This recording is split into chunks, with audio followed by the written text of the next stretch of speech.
Be still. Be still and know that I am.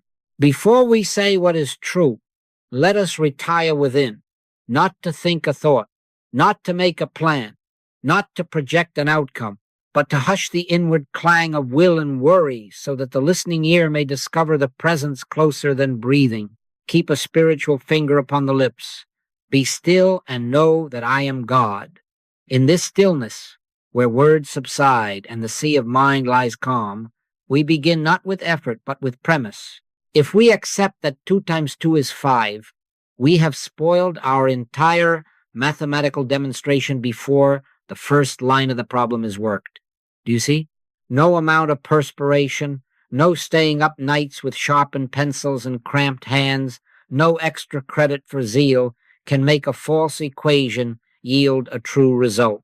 The further you push that pencil, the more pages you fill, the more elaborate your figures become. The farther you drift from simplicity, the greater the tangle. For the trouble was never power. The trouble was never diligence. The trouble was law misapplied at the outset. Not a power shortage, but a premise error. So it is in this life. You cannot outmuscle a wrong law. You cannot bully harmony to appear by the force of human will any more than you can lift yourself by your shoelaces. Effort piled upon error multiplies error. And we have been taught to admire effort, to salute the iron will, to applaud the restless push, and then to wonder at the exhaustion, the homes undone, the bodies crying out, the hearts turned to ash. Except the Lord build the house, they labor in vain that build it.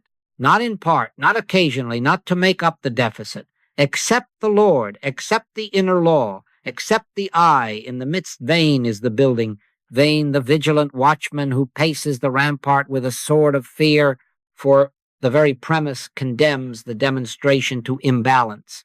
Once, in a little town by the sea, there lived a bookkeeper named Matthew who prided himself on never losing a cent. He found himself short in his ledger by a single coin. He scoured the entries, and in panic he wrote 5 where 4 belonged to make columns agree, just for a moment, just to rest his mind. But all day the books argued with him, all week his accounts accused him, and the more he added footnotes, the more he shifted sums, the louder the page cried, "This is not my nature, this is not my law." What was wrong? Not industry, his candle burned to the nub. Not intelligence, his mind was sharp. It was this. He honored appearance over principle. He forced 2 and 2 to be 5 and hoped no consequence would notice. And consequence, like the tide, is exact. It visits every shore without anger and without partiality. When at last he humbled himself to erase 1 figure and restore 4 to its place, the whole book settled like a bird into its nest. Harmony does not come as a prize for strain, but as the nature of law obeyed. In all our striving, have we not tried to turn 5 into 4 by louder prayers, faster affirmations, braver faces? Be careful that you do not take the words as if they were God. Do not make idols of syllables. The power is not in the phrase. The power is in the consciousness behind the words that knows God as omniscience, omnipotence, omnipresence, one law, one life, one infinite I. When the premise of 2 powers is entertained, good contending with evil, spirit wrestling with matter, God somewhere out there and a threatening other somewhere else, then every exertion we make keeps the arithmetic off balance. But when we begin with 1 power, 1 presence, 1 mind, then 2 times 2 is 4, and it is 4 without strain because it is 4 by nature. Do not believe there are miracle workers who can make 5 behave as 4. No man, no woman can overturn principle, and no man needs to. For principle itself is the miracle, the effortless order that exists before we labor and after we sleep. Our part is not to make law act. Our part is to yield and behold. Speak, Lord, thy servant heareth. That is prayer. not speaking at God, not pleading with a power to favor our plan, but consenting to be silent that the inner eye may reveal itself as the law fulfilled. In that silence, we are corrected at the root. We discover not new muscles, but a new premise. This is not a reprimand for tired hands. This is a gentle but exacting correction of vision. Failure has so often been misnamed. We say, I did not try hard enough. I must double down. Yet what if the truth is that we tried mightily upon the wrong equation? What if the heartache, the delay, the revolving door of problems are not punishments from a capricious deity, but the neutral rebound of misapplied cause, karmic law, if you like that word, nudging us back to the still point of one power? The Master said, Why callest thou me good? There is none good but one. He did not claim separate greatness. He acknowledged principle. The moment we too release our grip upon separate goodness and separate power, we will notice that harmony appears not by conquest but by compliance with what is. Therefore, let us set our intention for this hour. We will move quickly from instruction to silence, from pushing to pausing, from the proud pencil to the clean slate. We will not attempt to correct outcomes while clinging to false premises. We will examine the root and, if necessary, erase. Be still and know that I am God. Know, not believe with crossed fingers, not hope with bated breath, but know with the certainty that 2 times 2 is 4. In this knowing there is rest, and in this rest there is order, and in that order the outer forms will align as naturally as the tide keeps its faithful appointment with the shore. Do you see, dear ones, how reassuring this is? The universe is not waiting for your strain to grant you balance. Balance is the nature of that indwelling eye which says, I in the midst of thee am mighty, mighty not to war with an opposite, for there is no opposite to God, mighty to reveal that what is true is already true. Let us consent now to the hush in which that might is known. Be still, and in that quiet, allow the inner law to set the figures right until life without compulsion answers as it must. 4. Be still and know. Before any technique, before any plan, let us name the nature of that which is God. Omniscience, omnipotence, omnipresence. Not 3 powers, not 3 gods, not even 3 attributes to be acquired, but one infinite I expressing as all wisdom, all power, all presence, one law, one life, one cause in the midst of you. I in the midst of thee am mighty. Be still and know that I am. In this knowing we discover that harmony is not a windfall and not a prize for strenuous saints, but the natural consequence of recognition.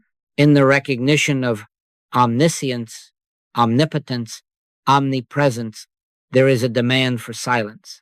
For who can instruct that which already knows? Who can arm that which already is power? Who can carry to that which is everywhere an address of need? Be still. Consider arithmetic again, not to belabor it, but because it is so faithful a friend. When a child meets a theorem, there is no pleading with it to be kind today and strict tomorrow. It is exact. It yields itself when the premise is respected, and it withholds itself when the premise is denied, not as punishment, but as what it is. So it is with the life of the Spirit. Do not call the lag in our demonstration a whip from heaven. It is the neutral rebound of a false figure against the integrity of the truth within us. As you sow, so shall you reap, is not a celestial threat. It is description. The very moment the sowing changes, the reaping changes.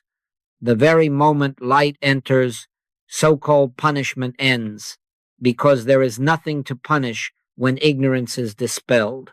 The Master did not say, I will cast you into darkness. He said, if thine eye be single, thy whole body shall be full of light. Singleness of eye, one power recognized, corrects the whole body of life. Do not believe there are miracle workers who are granted an exemption from law. Be careful that you do not take the words, the gestures, even the personality of a teacher as if they were God. Power is not in the syllables.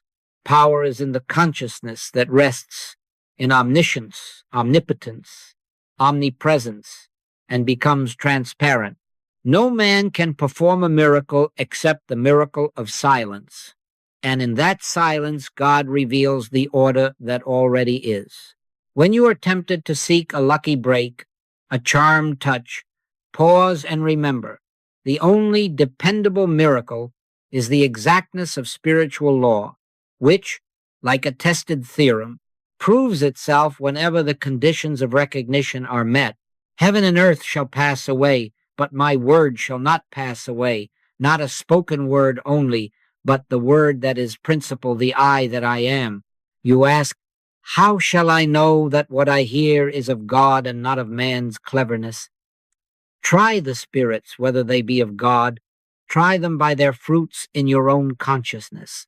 When you sit, be still, and yield the personal will, do you find more peace or more fear? Does the teaching into which you have tuned your listening ear make you larger in love, breaking down national, racial, religious, and color prejudices, or does it narrow you to a superiority over other creatures of God?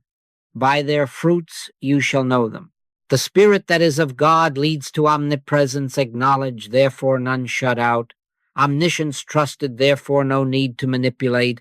Omnipotence recognized, therefore no fear of other powers. Try the spirits. Do not accept on my word. Do not be overawed by a robe or a scroll. Retire into the sanctuary of your own silence and discover whether the message breeds within you a transparency that blesses universally. There was once a woman named Ruth who begged heaven to change her neighbor, a man whose barking dog, as she said, was the devil himself. For months she labored with affirmations addressed to the dog, the neighbor, the city ordinance. At last, exhausted, she sat in her kitchen and whispered, "Speak, Lord, thy servant heareth." And then no speech, just a listening. In that quiet, without effort, a shift occurred. What if there were not two powers, God and a noisy other, but one presence? She neither blessed the dog nor cursed the neighbor.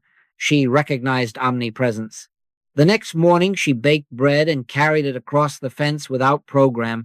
The man, startled into courtesy, tied his dog for the early hours thereafter. Do not conclude that bread is a magic. The miracle was not in the loaf, but in the law revealing itself as love when she ceased wrangling with a second power. Harmony was not random. It was the history of her recognition. The law is as exact as the rising of the sun. Though it is the law of an invisible kingdom, it never falters in kindness, and it never compromises with self-will. When we move out of alignment, the very firmness of omniscience, omnipotence, omnipresence makes our discord plain to us, not to shame us, but to turn us. I stand at the door and knock. That knock is as gentle as a feather and as steady as a tide. The moment we stop insisting upon two, the door yields on its own hinges. The punishment ends in the very moment of our enlightenment, for it was never a sentence from above. It was the friction of illusion against reality, the heat made by our own hands rubbing hard against the grain of one law. Some of you ask, is this not fatalism, to trust law so entirely? Oh no, it is liberation from futility. Fatalism shrugs and says, whatever will be, will be.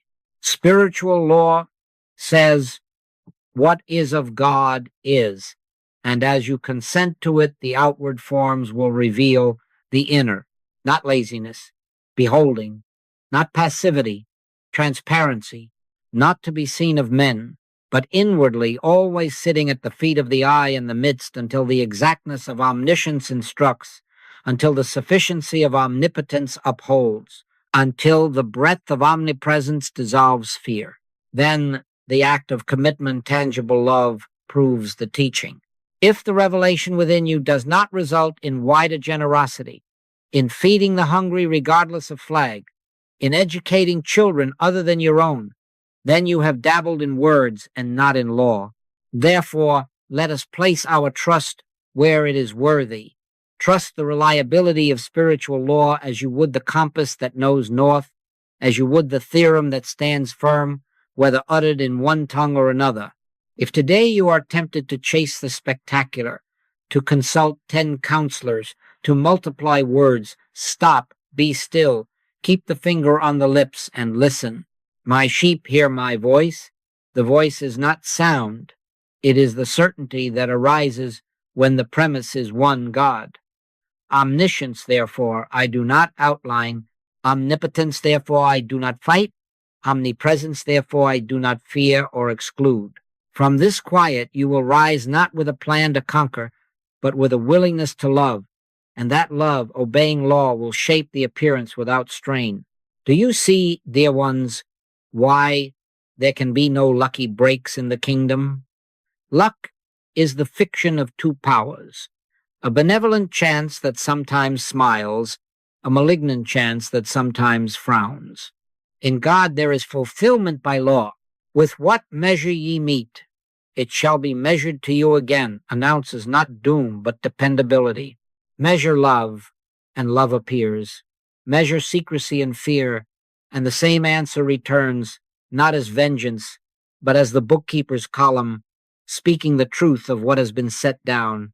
The moment you erase the false figure, even if it has been there for years, the page falls silent, reconciled, at rest.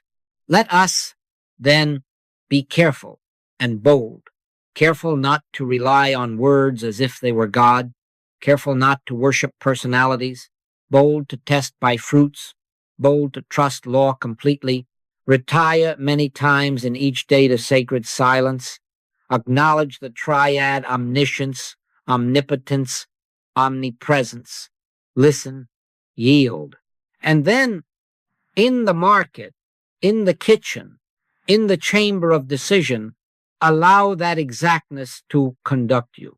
When the figures are set right within, outer life answers as it must, a demonstration not of our might, but of the one who is. Be still and know that I am God. Be still and look with me at the strange hero we have been applauding, the weary will that sits astride error with spurs in its heels and hopes to ride it into truth. Do you see how we have admired that rider? We say, here is grit, here is perseverance, and yet the horse beneath him is the same old false figure. 2 times 2 is 5. The more fiercely he digs in, the more dust he raises, the less he sees. Willpower tries to squeeze a 5 out of 4, and every contraction tightens confusion. It is the spirit that quickeneth, the flesh profiteth nothing. Strain belongs to flesh, light belongs to spirit. In the presence of law, effort cannot compensate for a wrong premise. It only magnifies the error on the page. We have also made our prayers into mental arithmetic, counting and recounting columns of words as if accumulation could correct assumption. When ye pray, use not vain repetitions as the heathen do, for they think that they shall be heard for their much speaking. Petitionary prayer, manipulative prayer, the prayer that bargains or bullies, does not remove the wrong figure. It writes extra notes around it. It frames it in gold. It persuades the eye to ignore what the sum itself refuses to ignore. Be careful that you do not take the words as if they were God. Be careful that you do not take the very fervor of your speech as proof of spiritual progress. Power is not in talk, but in the consciousness that knows God as omniscience, omnipotence, omnipresence, and in that knowing becomes quiet. Karmic law, if you like that word from the Orient, or call it the law of sowing and reaping, which the master named, is never a whip in the hand of a moody deity. It is the holy, impartial correction that occurs when human sentiment presses against spiritual reality. When the palm of self-will rubs hard against the grain of one power, heat appears, friction, discomfort, delay. The moment the hand lifts, the moment we release the pressure and address the premise, the heat ceases, not because heaven relented, but because nothing is pushing the wrong way. With what measure ye mete, it shall be measured to you again is not vengeance. It is the bookkeeper's even hand, the tide that answers the moon, the page telling the truth to the pencil. Look where we most commonly force. In health, we bully the body with heroic schedules and frightened affirmations, calling it faith while secretly hating the flesh for not performing on command. One man, terrified of weakness, marched daily around his house, reciting scriptures like orders barked on a parade ground, and his heart, which longed to be bathed in the quiet of omnipresence, could only echo the drumbeat of fear. There was nothing wrong with the scripture. There was something wrong with the premise that health was an achievement wrested from an opposing power. The more he pushed, the more exhausted he became, for he was trying to outwork a false equation. In the recognition of I in the midst of me, health is no longer a conquest. It is law revealing harmony as naturally as a flower turns to the sun, not by command, but by nature. In supply, we map out manipulations, cast nets made of anxious visualizations, plant our tithe as a bribe and not as love, and then wonder why the net returns tangled. A woman once confessed that every time she walked into her business, she rehearsed sentences of confidence under her breath, as if her syllables could hypnotize the ledger into kindness. What was she doing? Counting words on the wrong column? Hoping to charm 5 into 4? Take no thought for your life, what ye shall eat. Seek ye first the kingdom of God and his righteousness, and all these things shall be added unto you. Take no thought does not mean take no action. It means take no anxious premise of two powers. Seek first the inner rightness, the single eye that sees omnipresence, and action will be exact because it is born of law, not of fear. In relationships, we script the lives of those we say we love as if harmony were a puppet whose strings we own.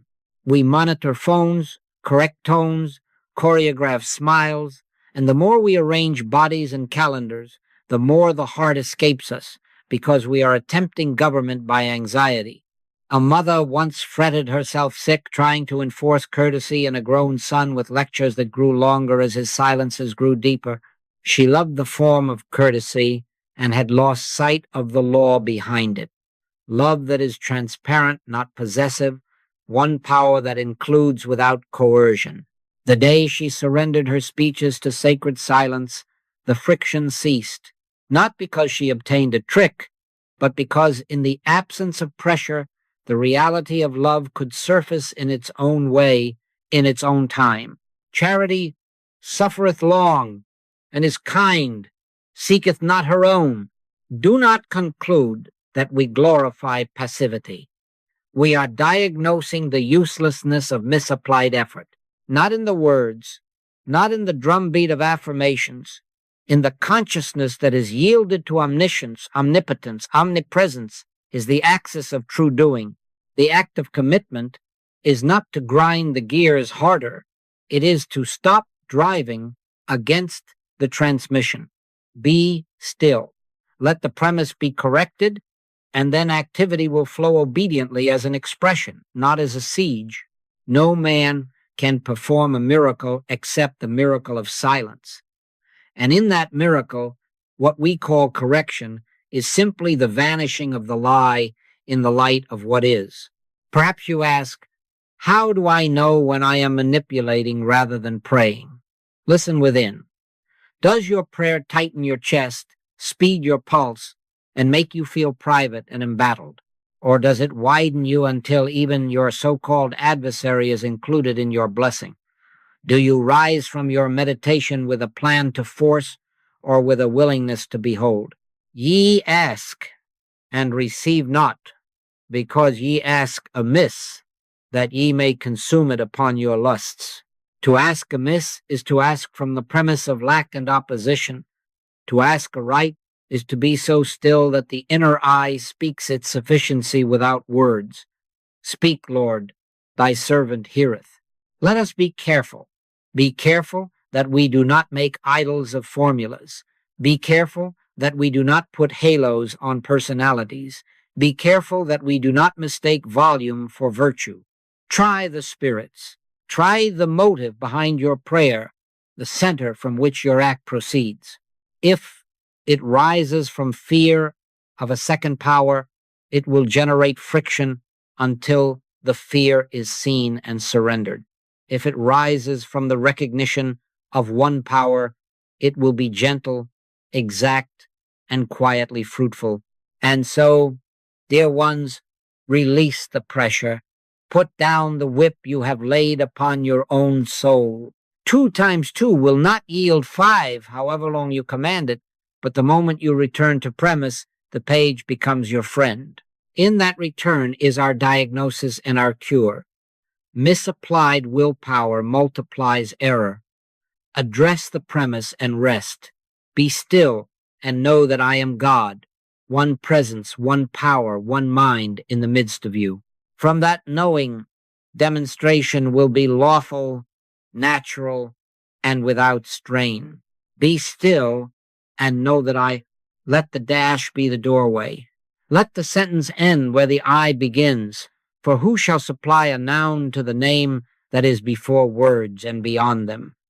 The only form of prayer acceptable to God would be an absolute silence, not because God resents speech, but because speech, born of human outlining and fear, cannot instruct omniscience, cannot reinforce omnipotence, cannot deliver omnipresence to any place. Be still. Keep a spiritual finger upon the lips.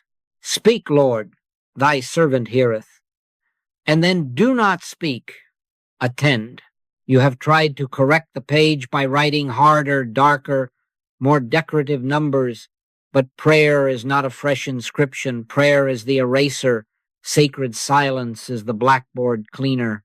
In it we do not add, we remove. We do not devise a clever way to make 5 behave. We lift the chalky smear and reveal that 4 was quietly there all along. Do you see? The law is already true. Our noise only obscures it. When the hand rests, when the rag of wordless consent passes over the chalk, the page shows its native order.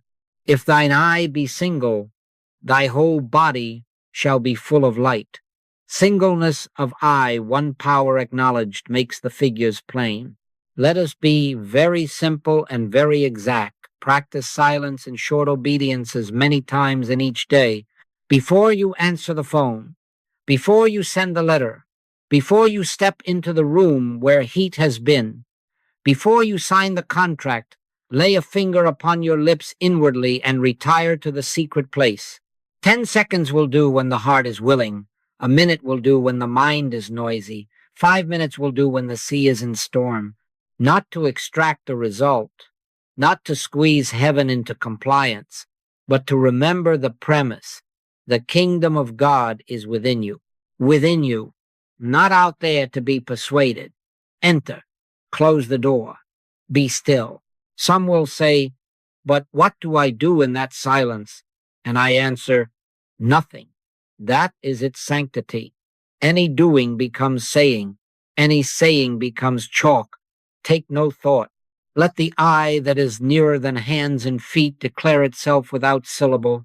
Your Father knoweth what things ye have need of, before ye ask him. Then why talk as if he did not? Why repeat to omniscience what it is to be omniscience?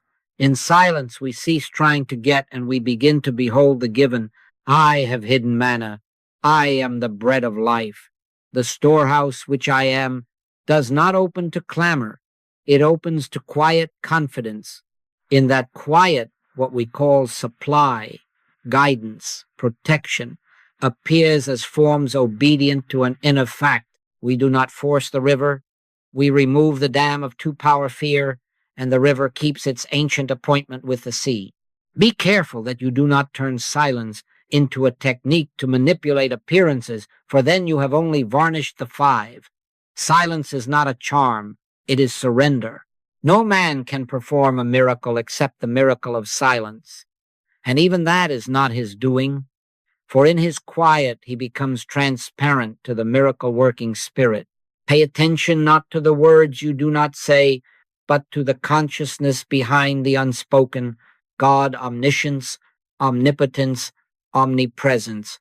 If, in your stillness, you secretly bargain, if I am quiet, then tomorrow must shine, return again, and erase the bargain, for the premise of two powers has crept back with a softer foot.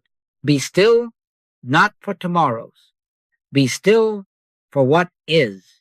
I knew a merchant who dreaded the hour when his doors opened, having trained himself to meet the day with a clenched jaw and a pocketful of affirmations like pebbles to sling at Goliath. He asked for a practice. This was it. Before he touched the key each morning, he placed his hand upon the latch and did not turn it. He stood in the threshold and said within, "Be still and know that I," and there he halted. He waited until the breath softened and the jaw loosened. He let the figures on his inner ledger blur and then vanish. The fear that today's traffic must rescue him or ruin him dissolved in the recognition of one power. Some mornings it was 30 seconds, some mornings it was 3 minutes. In 6 weeks, the shop had not learned a new spell. The proprietor had yielded to a new premise. He found prices that had been wrongly imagined correcting themselves without panic stings. He released a product line he had kept from habit. He greeted a difficult supplier without armor. Customers felt the unspoken and stayed longer. Do not call this luck. Call it law revealed as kindness when the chalk was lifted from the page. In your home, try it this way. When a child's cry rises, when a spouse's tone sharpens, let your first motion be not toward words, but toward silence. Finger to the lips an inner sign, and beneath it the listening ear. A soft edge. You are not saving a moment by hurried speech. You are smearing chalk more widely. 10 seconds, then speak, not to conquer, but as one who has seen there is only one power in this room, and it is love. Often you will discover that the word you thought was necessary is not needed at all. The I in the midst has already adjusted the atmosphere, and what remains is the human smile that says, I see you. You ask, how often must I return? Pray without ceasing. That is not a sentence of exhaustion. It is an invitation to innumerable pauses. Many times in each day while water boils, while the elevator rises, while you walk from desk to door, be the beholder, not to be seen of men, to be true within. In return and rest shall ye be saved. In quietness and in confidence shall be your strength. Strength is not a fist. It is the absence of resistance to what is divinely so. Each pause is an act of commitment, a recalculation from 5 to 4, a bow before the inner principle that needs no prompting, to be exact. Do not be afraid of emptiness in those moments. The world is afraid of silence because it has mistaken noise for life. But when words fall away, life rises, warm as the hearth. There, in the quiet, you will sometimes notice nothing at all, no visions, no instructions, and yet you will step out and find that your feet are set in a right place. Other times, a phrase will drift like a feather, wait, or not this, or simply love. Try the spirits by their fruit in you. If peace enlarges, if prejudice weakens, if generosity comes without strain, it is the word, not a sound, but the principle gently cleaning the board. Let us practice now in imagination for our next hour. Before each act, keep the finger upon the lips. Before each decision, retire for the span of a breath. Before each sentence, be still long enough to remember the name I, not I as a person, I as presence. Then proceed as the transparency through which omniscience, omnipotence, omnipresence appear as wisdom, strength, and inclusion.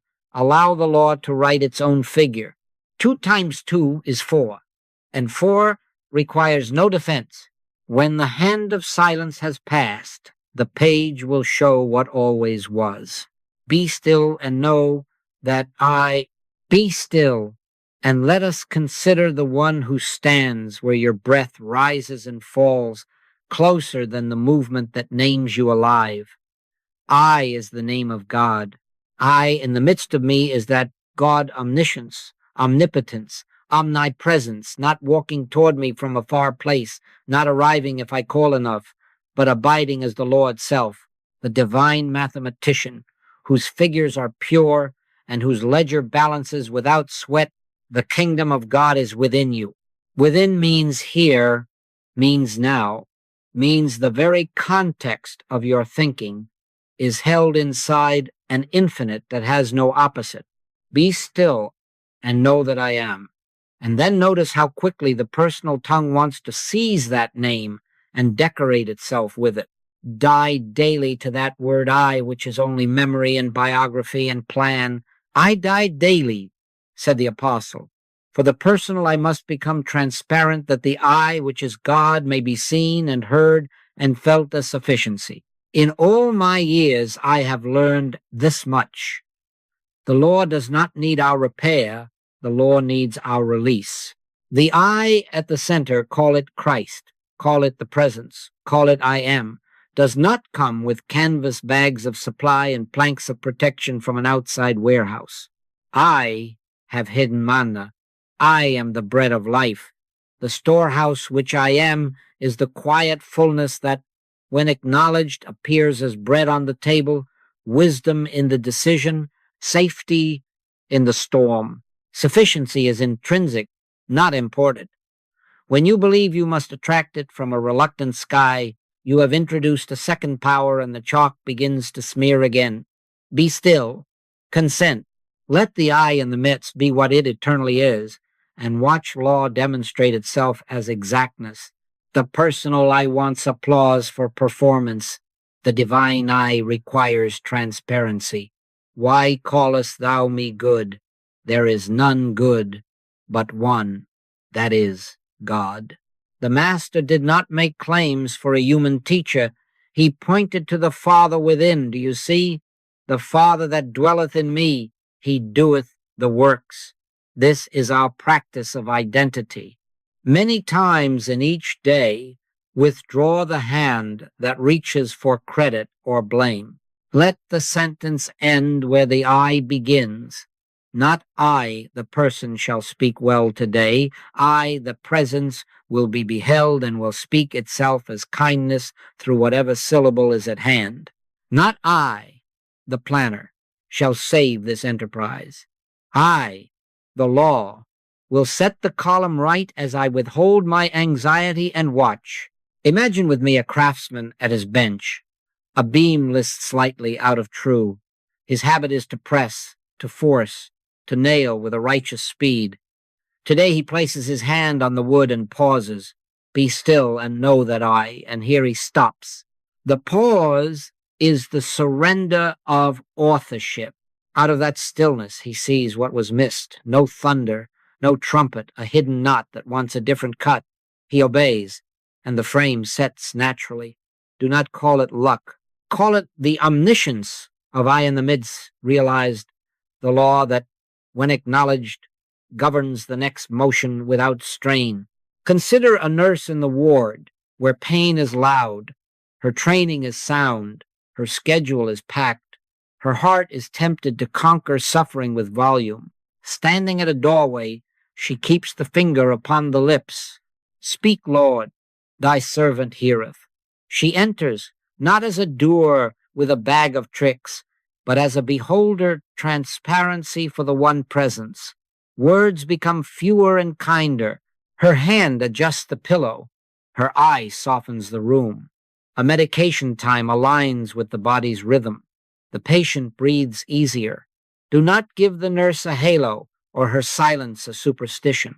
See the law, omniscience, omnipotence, omnipresence appearing as ordinary mercy precisely fitted. The divine mathematician has balanced the column. Or take the merchant who finds a discrepancy in his ledger that has mocked him for days. He has been hammering numbers, re-adding, reformatting, and the sum smiles back with the same mischief. At last he closes the book and rests the palm upon its cover. I in the midst of me.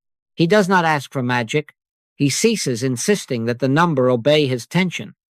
Presently, a simple remembering arrives, an invoice misfiled under a nearby letter. He opens, finds, corrects. The world will call this trivial. Heaven calls it lawful. Nothing spectacular, nothing loud, only the presence owning its own order while he ceased to compete for authorship. Identity, then, is not a crown to wear, but a transparency to become. We do not correct life. We behold the activity of the inner eye, and in that beholding life makes its own corrections. The sea knows the moon, the needle knows the pole, the figures know their sum. Our practice is to stand aside, not passivity, but holy non-interference, not laziness, but obedience. To love the Lord our God is to acknowledge God as omniscience, omnipotence, omnipresence, and to cease the insult of offering anxious advice to perfection. To love our neighbor as ourselves is to behold that same I in him, her, them, oneself, one life, until criticism thins into clarity and fear relaxes into inclusion. You may say, but how do I die daily without becoming nothing? Be careful here. The self that fears becoming nothing is precisely the self that must become transparent. Dying daily does not end you. It ends the fantasy of a private center of power. What remains is the real I, which I am, nearer than hands and feet, the only life you have ever lived. Try it gently. When a compliment comes, let it pass through like sunlight through glass and say within, thank you, Father. When a criticism comes, let it pass through the same glass and say within, show me if any of this is thine. If not, let it blow by. In both cases, you refuse to let the personal eye swell or bruise. You remain the beholder, and the work remains the Father's. Practice this identity in the small hours. As you wake, before the memory of your name has fully clothed you, whisper within I, not I, the biography, but I, the presence. Sit for a moment in the listening. Let omniscience be the mind that thinks. Let omnipotence be the life that moves. Let omnipresence be the room in which everything already stands, included. Then rise with no announcement. Allow the living law to instruct the next word, the next glance, the next choice. If you forget at 9, begin again at 9:02. Many times in each day, begin again. Eternal vigilance is the price of spiritual living, not vigilance to perform, but vigilance to remember identity. Be careful that you do not take even this teaching as a ladder for ego climbing. Do not advertise yourself as one who has discovered the secret I. Make no claims for yourself. There are no miracle workers. There is only the miracle of silence and the one who in our silence performs what was never absent. Try the spirits by their fruits. If the identity you adopt makes you kinder, wider, quieter, if it breaks down national, racial, religious, and color prejudices in your very seeing, if it increases your invisible generosity and your visible service, then it is of God. If it makes you more important, more separate, more eager to instruct than to listen, return to the threshold and erase again. And now let the math continue without us. Be still and know that I in the midst of thee am mighty. Mighty not as a warrior against an enemy, but as the simple, perfect insistence of four when two is twice named. Mighty as light that does not fight the darkness, but renders it unavailable. Our role is to yield and behold. Yield the private claim. Behold the public grace that is God appearing as the common day. Then watch and be grateful as the divine mathematician writes the figures in their beauty, and the page of this hour shows what always was: one presence, one power, one mind, I closer than breathing, sufficient unto itself, sufficient unto you. Be still. Be still. Water is H2O. If you pull the hydrogen away or insert a third longing into the formula, you no longer have water. The nature of the thing is its law. So it is with God. Omniscience, omnipotence, omnipresence is the constitution of reality. Insert fear as a second power, import will as a substitute reagent, and harmony vanishes from your experience, not because the law has ceased to be, but because your premise has ceased to agree. Do you see? We do not create demonstration. We stop tampering with the formula. We cease insisting that God plus human outline, God plus hurry, God plus private advantage will yield peace. Water remains H2O, God remains I. In the beholding of what is, grace appears as form exactly fitted to the hour. Do not believe there are miracle workers. No man, no woman can perform a miracle except the miracle of silence. In that silence, the miracle-working spirit is free to appear, not as spectacle, not as a prize for piety, but as the natural order of being. Power is not in the words, not in the syllables of a favorite verse, not in the elegance of a technique. Power is in consciousness, God realized as all one power. The Father that dwelleth in me, he doeth the works. Our task is transparency. Beholders, not engineers. Witnesses, not managers. Be still, and let I in the midst be the law that it is. Consider health where fear has been speaking in a quickened pulse and a stiffened jaw. A woman sat on the edge of her bed, tallying symptoms like an accountant rushing columns in the dark. She had prayed aloud until her throat burned, and still the noise within would not obey her. One morning she did not add another word. Finger on the lips, she turned to the secret place. Be still and know that I. And there she stopped. In that pause, thoughts tried to scramble, but she refused them audience. She did not command the body. She beheld the presence. Presently her breath lengthened of its own accord, as if the sea had found an older tide. Guidance rose without syllable. Warm a broth, sit by the window, do not hurry this day. She obeyed. Across the week, the panic thought faded. Strength came as a gentleness, not a trumpet.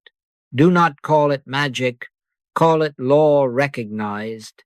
She did not change H2O. She stopped trying to pour sand into the cup. It is the spirit that quickeneth. The form of quickening was rest, kindness to flesh, a wise call to her practitioner, small obediences born from one power. Fear had been the added element. When it was yielded, health harmony appeared as the original nature of life expressing. Consider supply where anxiety has organized the calendar. A clerk counted days to the rent with the cruelty of a metronome. His prayers were bargaining. If I give this, will that come? And his giving, though outwardly neat, was inwardly a bribe. One noon he closed the ledger and gave God back to God. Take no thought.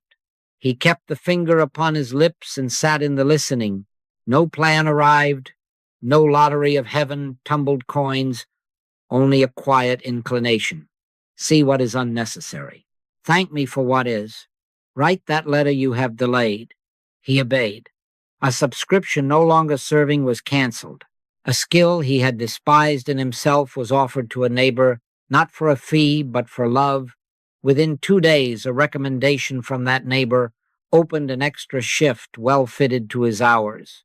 His heart, eased of the second power, remembered to give without fear midweek. He found no lack by Friday. Do not praise the arithmetic. Behold the principle. The multiplication of loaves and fishes is not ancient bread trickery. It is present consciousness of sufficiency, and sufficiency is self-beholding supply. When the mind rests in I, forms rearrange in obedience to what is. Consider conflict where two powers have been worshipped, my right and your wrong, my safety and your threat. A neighbor's fence had crept inches into a garden. Words like pickets sharpened the line between them. The householder, practiced in argument, had his evidence stacked high as a barricade. One dusk, with documents ready, he stepped out and felt the inward check. Be still. He stood under a quiet sky and let omnipresence fill the yard. The kingdom of God is within you, within me, within him. He entered the meeting as a beholder, not a prosecutor. A soft answer turneth away wrath, but the softness was not practiced. It was the tone of one who recognized one power. He offered a question instead of a verdict. The neighbor, whose son had been ill, had staked the post hurriedly in a week of many midnights. The fence was moved with mutual hands. Later, the householder smiled at his untouched folder. He had not conquered an adversary. He had refused the second power. The eye was single, and the whole body, the whole neighborhood was full of light. This is demonstration by beholding, not goals achieved by pushing, law revealed by consent. Light does not fight darkness. It appears and shadow cannot find itself. Cloud by day, pillar of fire by night, the going before to make the crooked places straight, the stilling of wind and wave. These are not museum pieces kept alive by reverent tourists. They are present operations of grace in the only tense. God knows the eternal now. As you and I retire from outlines and rest as transparency, the same presence writes itself as safety on a highway, as wisdom in a negotiations room, as laughter at a table that had learned to whisper instead of sing. Make this an act of commitment many times in each day, not to produce events, but to honor reality. Before the email, behold. Before the purchase, behold. Before the judgment, behold. Keep the finger upon the lips and let the inner name complete itself. I. When the premise is single God, one power forms will be exact without your worry. Water remains H2O, God remains I, man, as the image and likeness, remains beholder. If you attempt to season the formula with private spice, fear, favoritism, self-importance, you will drink sand and call it thirst. If you let the formula be what it is, you will find that your day refreshes you without you squeezing it for juice. Pray without ceasing. This is the ceaselessness, not chatter but remembrance, not anxiety but trust, not a scramble to fix but a willingness to witness. Try the spirits. Do you feel wider after the pause? Do you find your hand opening rather than clutching? Then the I has been recognized. In quietness and in confidence shall be your strength, not the strength of a fist, the strength of a law too simple to be moved. And so we let grace be grace. We let the presence do its own arithmetic. We do not outmuscle wrong figures. We erase them by yielding to what is. Be still and know that I am God, one presence, one power, one mind, and the natural demonstration will appear, effortless as water finding its level, exact as four, written by a faithful hand. Be still. Fear is the arithmetic of two powers. The very instant we admit a second cause a rival to God, a circumstance with teeth, a person with power over our peace, something tightens in the chest, the hand curls, the voice sharpens. Defense is born, retaliation follows, and the sum, you will notice, cannot balance. 2 times 2 may be written 4 by every honest child, but if you add a whisper of 5 into the premise, you will spend the day repairing damage the premise itself insists upon. So with our living, the belief in 2 powers guarantees unrest. Perfect love casteth out fear, not by wrestling it down, but by removing the premise that makes fear plausible. Be still, and let the I announce itself as one presence, one power, one mind. Then watch how the armoring heart loosens without argument. This is what the world has called punishment, and I tell you it is not. Karmic law is set in motion whenever a human sentiment hits up against the spiritual reality of the I that I am. As you sow, so shall you reap. This is not a threat. It is the gentle but relentless return of our premise to our doorstep. If we sow separation, 2 powers, we reap the taste of it until we are willing to cleanse the seed. The sting ends the moment we are enlightened in the premise. The punishment ends in the very moment of our enlightenment, for what we have called pain was only the friction of error, insisting on being right in the presence of a law that is already right. Do you see? Correction is mercy in slow motion. When you bump into a wall with your shoulder, the ache is not a judge's sentence. It is the body advising you to walk through the doorway provided. Therefore, there is no time or place, none, not hospital room nor courtroom, not the day of bills nor the night of headlines, where a power is needed in the recognition of the omnipotence of God. Omniscience, omnipotence, omnipresence, say it softly, but say it with your life. If God is all power, what other power would you import to help God be God? Be careful that you do not insult perfection by offering anxious advice. Be still. Consent. Let the one law be the only law, and fear will find nothing to inhale. But consent has form. Love is obedience to spiritual law, and obedience writes itself as deeds that break down the symbols of 2 powers we have worshipped. Thou shalt love the Lord thy God, and thy neighbor as thyself. To love God is to acknowledge one power. To love neighbor is to prove it by inclusion. This is not a romance of words. It is the act of commitment. Many times in each day, turn from the private center where judgment rehearses and give yourself to concrete goodwill. Provide food where hunger lives, including enemy nations you were taught to fear. Contribute to the education of children who do not wear your name or your color. Open your table to the stranger.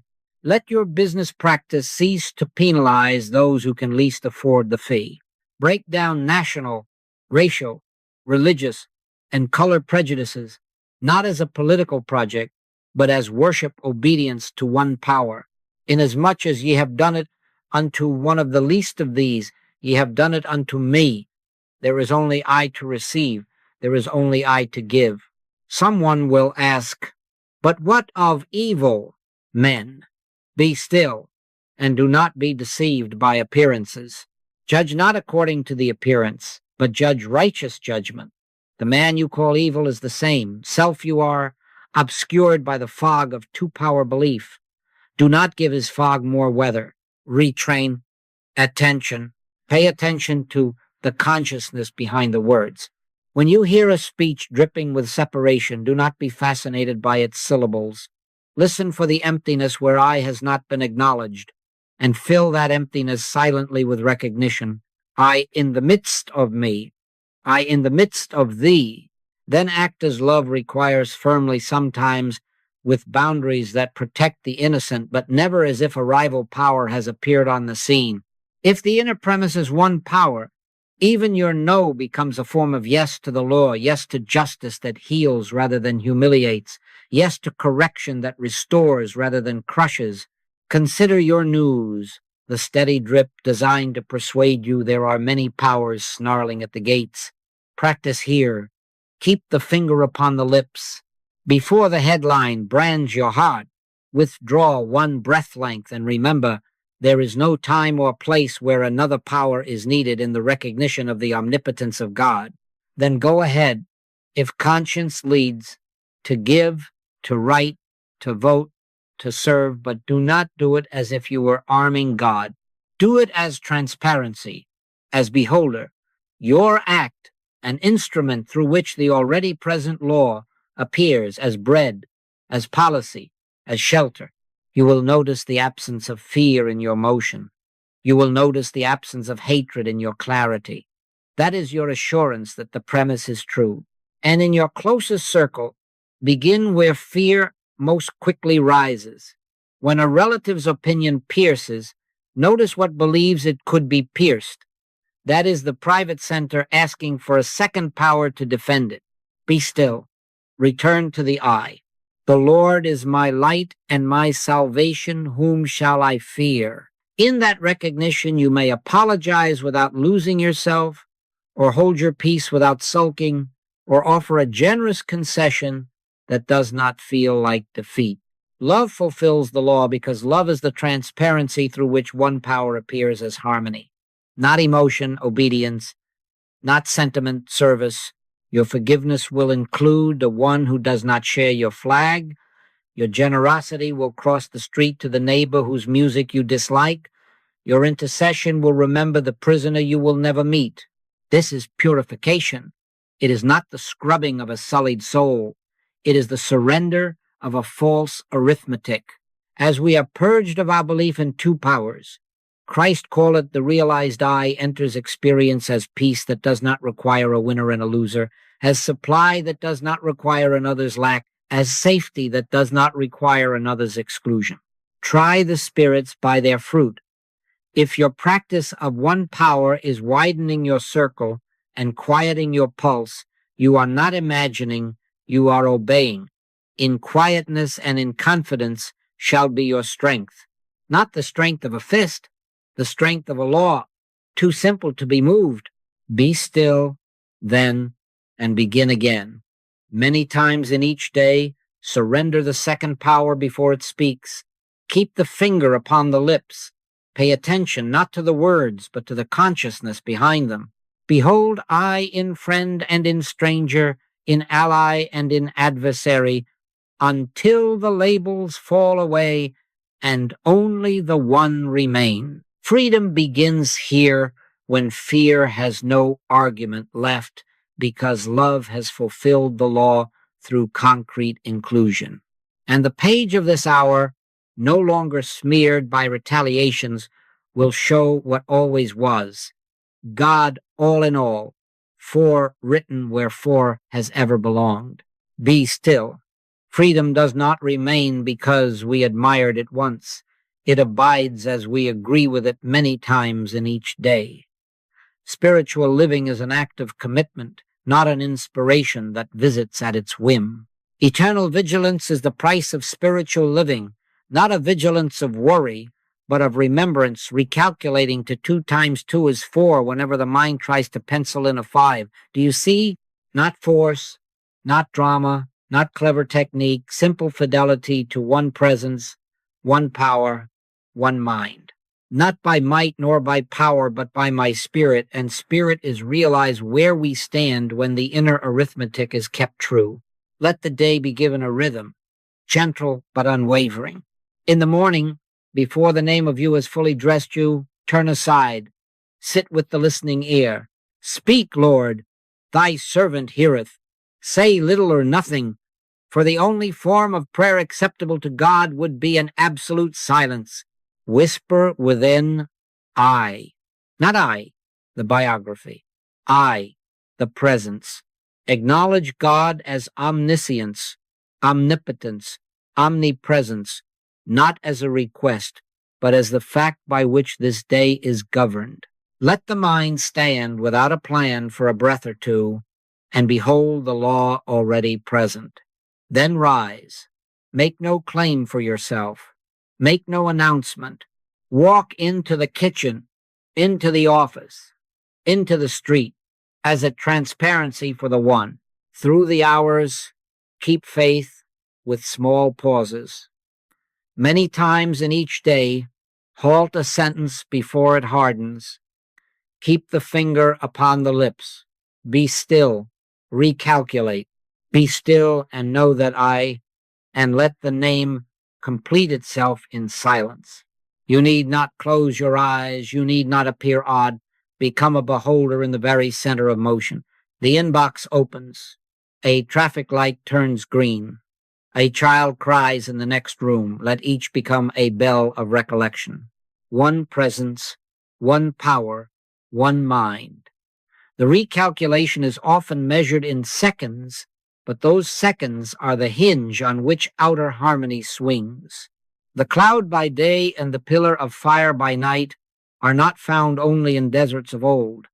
They appear as a steady instinct to say yes here, to wait there, to let a harsh word dissolve before it leaves the tongue. In the evening, do not let the sun go down upon wrath or upon forgetfulness. Retire into the silence that began your day and close the circle with gratitude. Not a gratitude that recites a list as if God needed a report, a simple recognition, thank you, Father. Review lightly, not as a judge, but as a beholder, where you added a 5, erase. Where you remembered 4, give thanks. Return all praise within. Why callest thou me good? There is none good but one, that is, God. This is not humility as a posture. It is accuracy as law. Be careful now. Try the spirits. Do not get to relying on words or personalities. Power is not in the syllables. Power is in consciousness realized. Do not believe there are miracle workers. No man, no woman can perform a miracle except the miracle of silence, in which the spirit performs itself as harmony. Even these words, even this instruction, do not take the words as if they were God. Pay attention to the consciousness behind the words. If the teacher, the book, the broadcast, the group stimulates in you excitement without depth, allegiance without fruit, formulas without freedom, try the spirits. Does it lead you to many quiet acts of remembrance in your own heart? Or does it lead you to admire a personality? Be careful. Truth requires your transparency, not your fandom. How then shall we verify our alignment? Not by testimony shouted or projects advertised, by fruit. Less fear is fruit. Less hurry is fruit. More transparency, meaning less of you trying to add pressure to God and more of God appearing as right action, that is fruit. A widening benevolence toward those beyond your circle. This is the fruit by which you will know your tree. If day by day you find yourself slower to take offense and quicker to provide what love requires, if you notice your judgments losing their flavor and your hands remembering to open, you may trust the root is watered. Let the proofs be concrete. If you would love God, acknowledge God as omniscience, omnipotence, omnipresence, and then love your neighbor as yourself by deeds that break down the old borders. Provide food where hunger lives, not only across your fence, but across your maps. Do not ask if the hand that receives shares your flag. Ask only if the one has appeared through you. Contribute to the education of children who do not carry your name. Remember that the mind which knits curriculum is the same mind that knits galaxies, and it knows no national, racial, religious, a color prejudice. Bless those who are called enemies, and let the blessing have a body. Write the letter that restores dignity. Send the gift that eases a winter. Speak the word in a council meeting that widens policy to include those you will never meet. Inasmuch as ye have done it unto one of the least of these, ye have done it unto me. There is only I to give. There is only I to receive. This is discipline, yes, but do not picture strain. Discipline is devotion arranged in time. Each pause is not a burden. It is the relief from burden, the erasing of a wrong figure that could never be made to stand by more chalk. When a fear arrives at 11, do not wrestle with it as if it could be convinced. Recalculate. I in the midst of me is mighty, Not mighty against, mighty as the inevitability of 4 when 2 is twice named. When an opportunity arrives at 3 with the perfume of flattery, do not hurry your yes. Recalculate. Try the spirits. Does this widen my inclusion, or does it thicken my importance?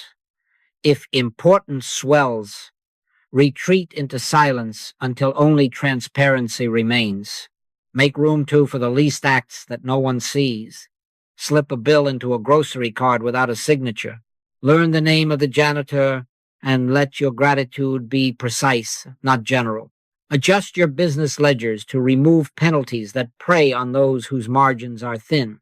Take the loss on your private balance and watch the law call it gain. Visit the prisoner in your prayers, and if grace opens the path, in your person.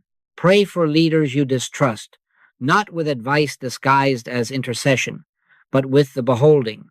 One presence, one power, one mind, and therefore one guidance available to all. This is not sentiment, it is service, and service is obedience to law. If you falter and you will do not dramatize the stumble, begin again.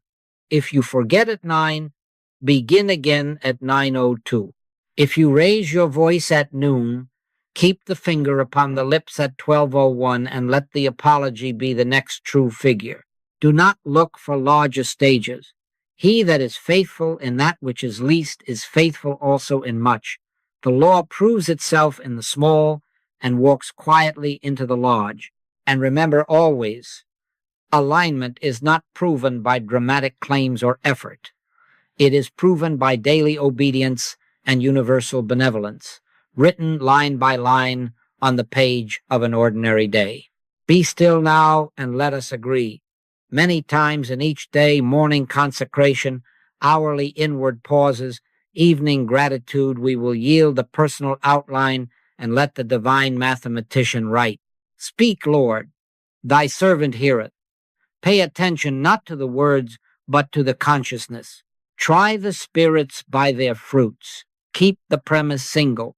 Then watch, without pride and without apology, as 4 appears where it belongs, as the common tasks become sacraments, as love, quiet, exact, and universal, fulfills the law. Be still. Let us not add one more word in defense of a premise that never needed our rescue. 2 times 2 is 4, and you cannot outmuscle a wrong figure into balance. You cannot, with extra chalk and frantic arms, persuade a false law to yield harmony. The correction is not strain, it is surrender to exactness. Omniscience, omnipotence, omnipresence, say it softly inside, and watch how the breath remembers its home. The recognition of one power is the blackboard's clean space where truth writes itself without our smudge. Do you see? We stop forcing. We start knowing.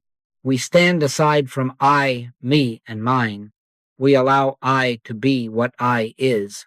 Enter now the quiet that is not an interval between tasks, but the place where tasks take their order. Keep the finger upon the lips. Be still and know that I am God. Not be still and ask. Not be still and calculate. Be still and know. Speak, Lord, thy servant heareth. There is no petition here, only beholding. The only form of prayer acceptable to God would be in absolute silence, because in silence there is no second will to resist the one.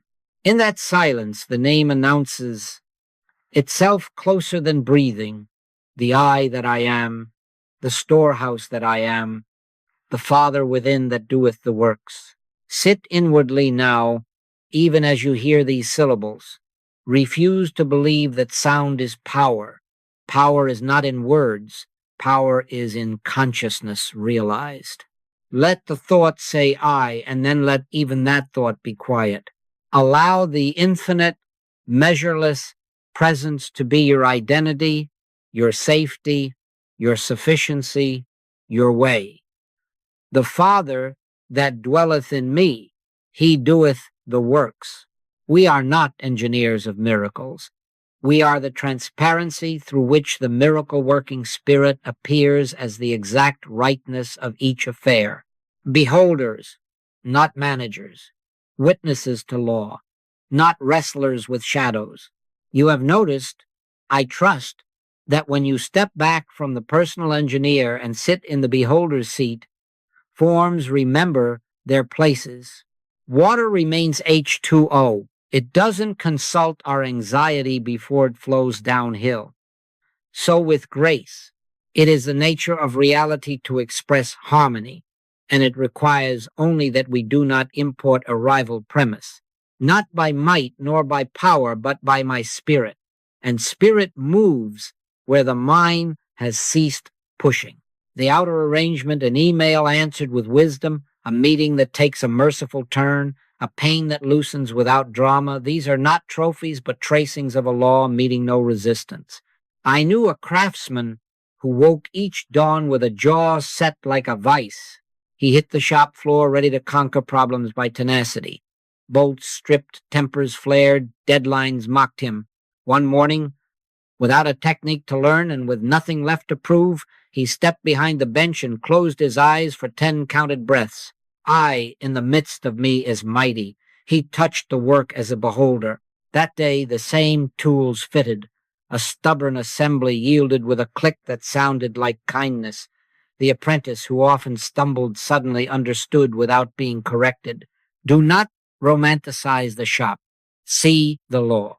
The wrong premise, two powers, human will and God, had been removed, and harmony appeared not as spectacle but as the natural thing.